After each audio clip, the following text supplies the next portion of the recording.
अगर मैं कह रहा हूं यहां खड़े होकर एडवोकेट चंद्रशेखर आजाद कि यहां से संसद तक आदमी आदमी होगा तो आदमी आदमी होगा, मेरी बात को आप याद रखें। कुर्सी तो है, धर्मेंद्र प्रधान जी को मैं कहना चाहता हूं, सुनो भाई, कुर्सी तो है, आपका जनाजा थोड़ा ही है।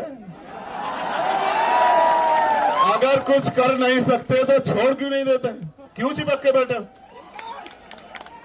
अगर ये खलल डाल रहे हैं, मैं जानना चाहता हूं कि धर्मेंद्र प्रधान जी को क्यों नहीं जा रही आवाज, प्रधानमंत्री जी को क्यों नहीं जा रही आवाज, गृह मंत्री जी को क्यों नहीं जा रही आवाज, और वो सरकार किसका इंतजार कर रही है कि ये इस शख्स में, इस मंच पर बैठा है ये शख्स जो है, जो एक वैज्ञानिक है, जो एक पर्यावरण का मित्र है, जो देश की धरोहर है, वो मर जाए, इस देश की बात का इंतजार कर रही है क्या सरकार? यह इंतजार कर रही है कि कुछ गोंस आके यहां पत्थर फेंक दे, डंडा चला दे, या कोई भीड़ आके इस आंदोलन में हिंसा कर दे, ये आंदोलन बर्बाद हो जाए। मैं अपने साथियों कहूंगा, बहुत सचेत होकर चलाने की आवश्यकता है। अब तक जैसे आपने चलाया, आपकी बहादुरी को हम लोग सलाम करते हैं। अब तक जैसे आपने चला, मैं आपकी बहादुरी को सलाम करता हूं। और मैंने देखा इस तरपाल के लिए पैर पकड़ने पड़े भाई, इस तरपाल के लिए पैर पकड़ने पड़े यहां रुकने के लिए। लास्ट बार पहलवान बेटियों का आंदोलन हुआ था यहां, मेरे आज भी याद है, जब ये आंदोलन लंबा चला था। उसके बाद ये दूसरा आंदोलन है।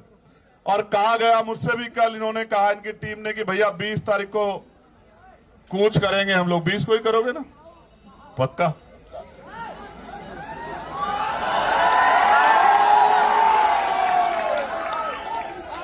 तो लिखो, नोट करो कि 20 तारीख को कूच करेंगे, मेरी बात को आप याद रखो। मैं 20 तारीख को ही आता, मेरा भरोसा करो, मैं 20 तारीख को ही आता। मैंने किसी को कहा भी नहीं आने के लिए, आप जानते हो, मैंने किसी से नहीं कहा कि आ जाओ, लेकिन इनकी वजह से आना पड़ा, इनकी वजह से आना पड़ा।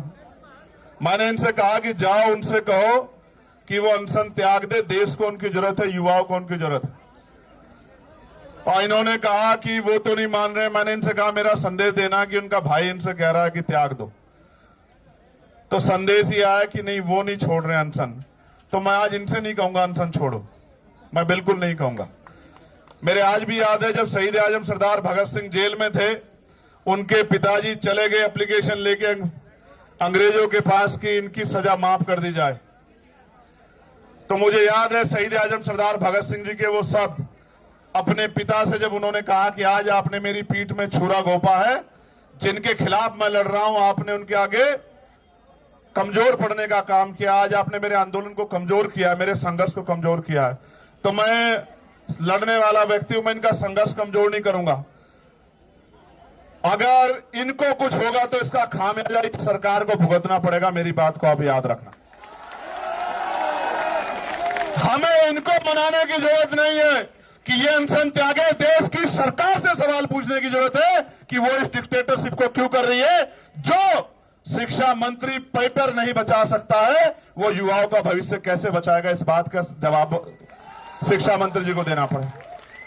मैं फिर आपसे कह रहा हूं, ये आंदोलन युवाओं के भविष्य को बचाने के लिए, और मैं देश के हर एक युवा से कह रहा हूं, जब ये लड़ सकते हैं जिनको नौकरी नहीं चाहिए, जिनको पेपर नहीं देना, तो आप भी लड़ सकते हो।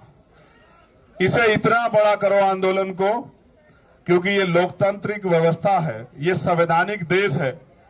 जब आंदोलन बड़ा होगा, मैं गारंटी से कहता हूं कि सरकार झुक जाएगी। हमने पहले भी सरकार को झुकते हुए देखा। किसानों की शहादतें याद करते हुए मैं कहना चाहता हूं, उन किसानों को नमन करते हुए हमने सरकार को झुकते हुए देखा है। ये तो एक